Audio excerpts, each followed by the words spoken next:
Ito ang nilalaman ng income statement mo under a merchandise type of business.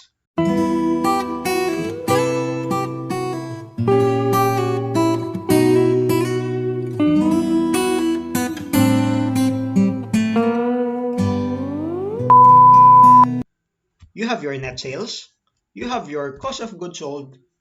Pag binawas mo ang cost of goods sold mula sa iyong net sales, ang makukuha mo ay gross profit or gross margin. Pag binawas din natin yung tinatawag natin na operating expenses, makukuha natin ay net profit or net loss. Pag positive ito, ang tawag natin dyan, net profit. Pag negative yan, ang tawag natin dyan ay net loss. Okay, ano nga ba kasi ang itsura ng income statement under a service type of business? So kung matatandaan ninyo, ang given lang doon, revenues less expenses equals net profit or net loss. Now, under a merchandise type of business, ang difference kasi nito is the presence of your inventory account. Kasi pag merchandise, yung mga pinoprovide mo ng mga produkto ay binili mo rin. So basically, finished goods. Kaya nga di ba ang tawag natin doon, buy and sell. Mapat wholesale man yan o bultuhan or retail man yan, kagaya ng mga nasa tindahan na bibili ng mga paninda tapos ibebenta, tutubuan mo siya. Okay? So that is a trading business, merchandise type of business. Ang tawag natin doon sa inventory, yung mga stocks mo, yung mga paninda mo na binili mo, pag naibenta mo yan, that is your cost of goods sold. So basically, etong cost of goods sold, ito yung halaga ng inventory na naibenta mo na. Now, going dito sa ating income statement, para maipakita ko yung differences at saka mabigyan ko ng emphasis yung ating mga formulas dito. So remember the following. However, etong net sales mo, hindi naman yan usually given sa problem, lalong-lalo na for classroom purposes. At lalong-lalo na rin etong ating cost of goods sold. Yung operating expenses mo, minsan kino-compute pa yan kasi may mga breakdown pa yan. So ano nga ba yung ating net sales? Now, tandaan mo na yung net sales neto after deducting the necessary contra sales accounts. Now, ano ba yung tinatawag natin na contra sales accounts? Dako tayo dito sa unang formula na related dito sa net sales, which is this one. Gross sales minus your sales discounts minus your sales returns and allowances to get your net sales na balance. Okay, ganito kasi yan sa problem. Normally, kapag given yung mga sales discounts, tapos sales returns and allowances, tapos merong amount pertaining to sales, likely yung sales na yan ay gross sales before deducting any discounts, returns, and allowances. Sa totoong buhay naman kasi, kung ikaw ay nagbebenta, kunwari ikaw ay online seller, para mapalaki ang benta mo, you are engaged into selling on credit or selling on account. Pinapautang mo ang iyong mga paninda. Pag pinautang mo ito, syempre meron kang risk na hindi ka mabayaran. So para ma-encourage mo ang iyong mga customers, ang iyong mga suki na magbayad ng mas maaga as scheduled, yung tinatawag natin na credit term, magbigay ka ng diskwento, yung discount. So, ito yung sales discount. Now, kung in-apply nila yon, syempre magiging kabawasan yon sa sales mo, sa makokolekta mo, kaya ina-apply natin ito as contra sales. Kaya, ang effect nito ay binabawasan siya. Ganon din naman yung sales returns and allowances. Minsan kasi, kahit ayaw man natin nagkakaroon ng mga depekto. May mga defective products tayo na ibebenta. So, kung may mga defective product, ibinabalik ito ng customer. Siyempre, ikaw din naman, kung may binili ka tapos sira-sira, ang tendency is ibabalik mo ito. Or minsan naman, may mga konting defect at acceptable naman doon sa buyer. Instead na ibalik ito, tinatanggap na lang. Pero, posible na magkaroon yung seller ng tinatawag natin ng mga sales allowances kung hindi pa ito bayad. So, ang amounts na yon ay nagiging kabawasan pa rin sa iyong gross sales. Now, gusto kong bigyan ng emphasis etong tinatawag natin na freight out. Kasi meron tayong freight in, meron din tayong freight out. Etong dalawa na ito ay transportation cost, shipping cost. However, yung recognition niyan kung isasama ba yan sa inventory or ititreat siya as expense, will be based on the shipping terms, yung shipping agreement. Dito pumapasok yung tinatawag natin na FOB shipping point and your FOB destination. Kasi pag sinabi natin na FOB shipping point, from the time na umalis yung mga paninda, yung binili mo doon sa pwesto ni seller, dapat pagmamay-ari na yan ni buyer. So kung eto man ay lumipad sa eroplano, sa himpapawid, or dumaan sa dagat, nakabarko, o kaya on road lang, nagta-travel lang ito through land, o dapat yung cost of transportation, sagot ito ni buyer kasi yung ownership ng inventories will be transferred to the buyer from the time it leaves the seller's place. O ang tawag natin doon, freight in. Sir, ang pinag-uusapan natin dito, freight out. Yes, pag FOB destination naman, yung kabaligtaran, ang ibig naman kasi nitong sabihin, from the time na bumabiyahe pa yung inventory pero yung shipping term ay freight out, pagmamay-ari pa rin yan ni seller. So kung pagmamay-ari pa ito ni seller, dapat lang na yung transportation cost ay pananagutan pa niya. Siya dapat yung sasalo. So that, in this case, yung transportation cost, ang tawag natin doon, freight out, sagot na dapat ito ni seller. Now, etong freight out na ito ay expense outright doon sa seller's side. Pero instead na isama ito dito sa computation ng net sales, etong freight out na ito, ang tawag natin dito ay selling expenses. Necessary expenses para ma-incur mo or para magkaroon ka ng mga benta. Okay? So that is the difference between the freight in and the freight out. I will give further details doon sa freight in later on sa formula naman ng net purchases. So tandaan ninyo ito na formula sa computation ng net sales. Kasi hindi naman madalas given lang palagi yung net sales para makompute natin yung related na mga cost of goods sold, gross profit, so on and so forth. Now, that's our first agenda. The second thing that you have to remember is your cost of goods sold. Yung cost of goods sold is yung halaga ng inventory na nabenta mo na. At meron din itong formula. Makikita natin yung formula niyan dito sa baba. At eto naman yung ating computation dyan. You have your beginning inventory. I-add natin itong net purchases. Pag pinagsama mo yung dalawa, ang kakalabasan niyan ay cost of goods available for sale. Yung halaga ng mga inventories, yung mga halaga ng paninda mo na pwede mo nang ibenta. Now, pagdating sa dulo ng taon, may matitirang mga inventories, ibig sabihin hindi siya naibenta. Yung naiwan, yun yung ending inventory mo. Ang difference ng cost of goods available for sale at yung ending inventory, that is your cost of goods sold. Yung halaga ng inventories na nabenta na. So, yan yung ating formula. Now, sa merchandising operations, meron tayong tinatawag na dalawang inventory system. You have your periodic inventory system and the perpetual inventory system. So, ano ba yung differences nito?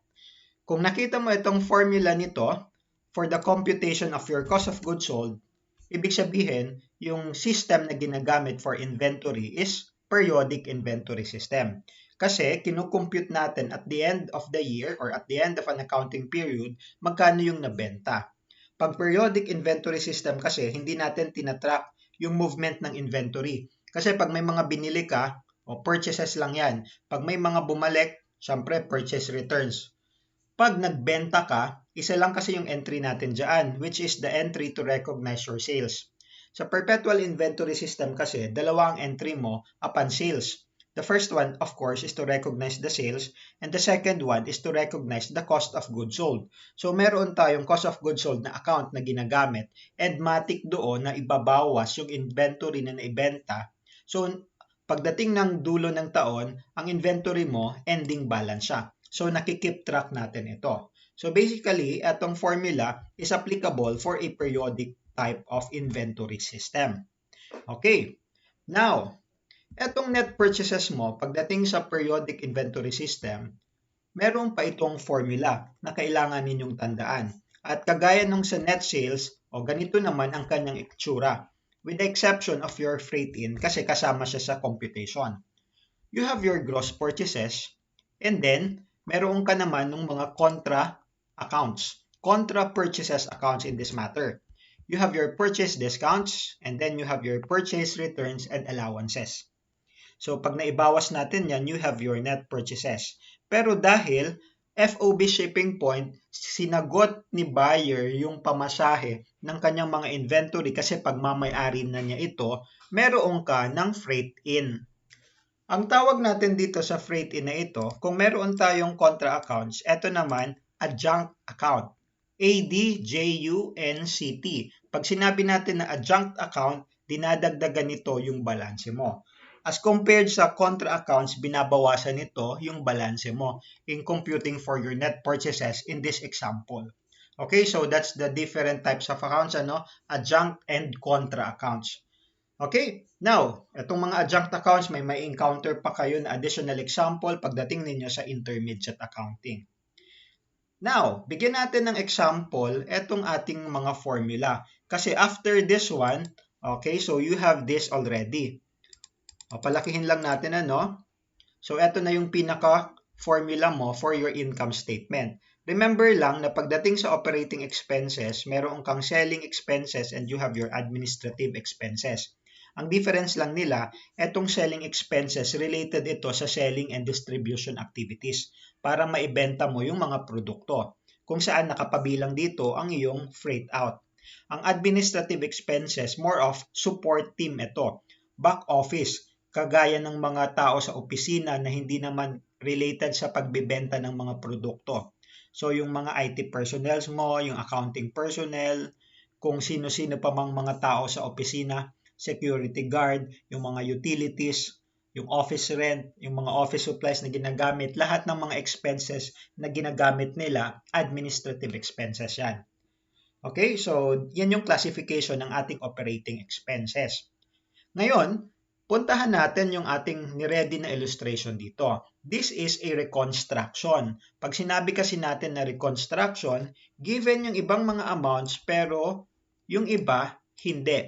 Pero kaya natin itong computein dahil meron tayong sapat na information. So makikita mo dito yung ating net sales. Tapos meron tayong cost of goods sold. Whatever is the difference will be your gross profit. Tapos, i-apply natin yung operating expenses, makukuha natin yung net profit or net loss. Now, makikita mo meron tayo ditong additional data, the gross profit rate and the net profit rate. Ang sinasabi kasi dito sa additional data number 1, yung gross profit daw is 40% of your net sales and the net profit sa number 2 is 10% of net sales. Kapag meron kang base, in this example, yung net sales, yan ay 100%. So, lagyan ko lang ito ng 100%. Kung ang gross profit mo, 40% of net sales, itong amount na 620,000, that is 40%.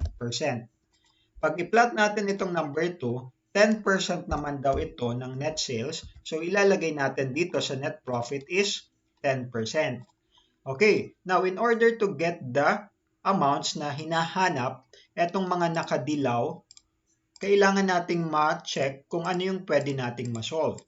Unahin na natin itong net sales. Kasi kung meron tayong gross profit, given yung amount, given yung percentage, pwede natin makuha yung 100%.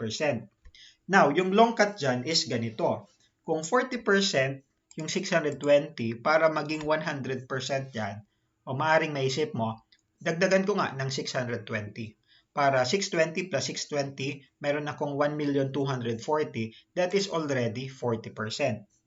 Pag etong 620 ko, hinati ko into 2, para makuha ko naman yung 20%, meron akong 310,000. I-add ko doon sa 1,240,000. Ang makukuha ko ay 1,550,000, representing the 100%. Okay? The second long cut, pero mas maiksi doon sa una, is ganito. I-divide ko yung 100% at saka yung 40% para makuha ko yung 2.5. Ibig sabihin, ang 40% at saka yung 10%, ang relationship nila ay ganito. Para makuha ko yung 100% galing dito sa 40, times ko ng 2.5. 2.5 beses. 40 times 2.5, I will get 100. In same regard, kung meron akong 2.5, i-multiply ko sa 620,000, ang makukuha kong sagot ay 1,550,000. Okay, so tandaan ninyo yung relationship ng multiplication and then your division. Pero yung pinakamaiksing sagot dyan is ganito. I-divide mo yung 620,000 at saka yung 40% para makuha mo yung amount na 1,550,000 pesos. Given yung nature ng multiplication at saka nung division. Kasi di ba kung ito yung hinahanap na 620 tapos given itong amount na ito, i-multiply lang natin itong amount with the 40% para makuha yung amount mismo. So on a different note, kung ito yung hinahanap, edi i-divide lang natin siya. Okay? So that's how we get the net sales of 1,550,000 pesos. Now, the second that we can answer is your net profit. Dahil sinasabi dito na 10% siya, i-multiply natin ito by the 10% para makuha natin yung 155,000 pesos. Okay? So after that, pwede na nating masolve yung cost of goods sold or kaya yung operating expenses. O pwede nating unahin itong operating expenses. I-minus lang natin yung 620 at saka yung 155 para makuha mo yung 465,000 pesos. Same scenario, yung cost of goods sold mo is just the difference between your net sales and your gross profit, which is this one. So, 1,550,000 minus 620, you will get 930,000 pesos. So, pag na-compute mo ito, tapos ka na dito sa pinaka-income statement mo. Yung mga susunod na gagawin na lang natin is to compute the details. At para magawa yan, tignan natin yung mga balanse. Umpisahan natin dito sa taas. Dahil given ang mga contra accounts mo, contra sales accounts, ipag-add lang natin yung dalawa para makuha natin yung total nila. And to get the gross sales, ipag-add lang natin ito. So we have your 60,000 plus the 1,550,000. Meron tayong 1,610,000 pesos, which is your gross sales. Now, puntahan naman natin itong mga contra purchases accounts mo. Pag-add natin yung 31 at saka yung 20,000, we will get 51,000 pesos. O ano itong net purchases? Yung net purchases is the difference between your gross purchases and your net contra purchases accounts. So, pag-minusin lang natin ito para makuha natin yung 934,000 pesos. And since meron kang transportation in, and this is an inventoriable cost, i-add lang natin ito. Remember, adjunct account. So, i-add lang natin siya, 934 and the 36,000 para ang pinaka-net cost of purchases mo ay 970,000 pesos. And after that, ang kailangan na lang nating makompute is your cost of goods available for sale. So, using this formula, meron kang dalawang option kaya meron ako ditong nilagyan ng emphasis ng border kasi pwede mong makompute by adding this one or by adding this bottom two.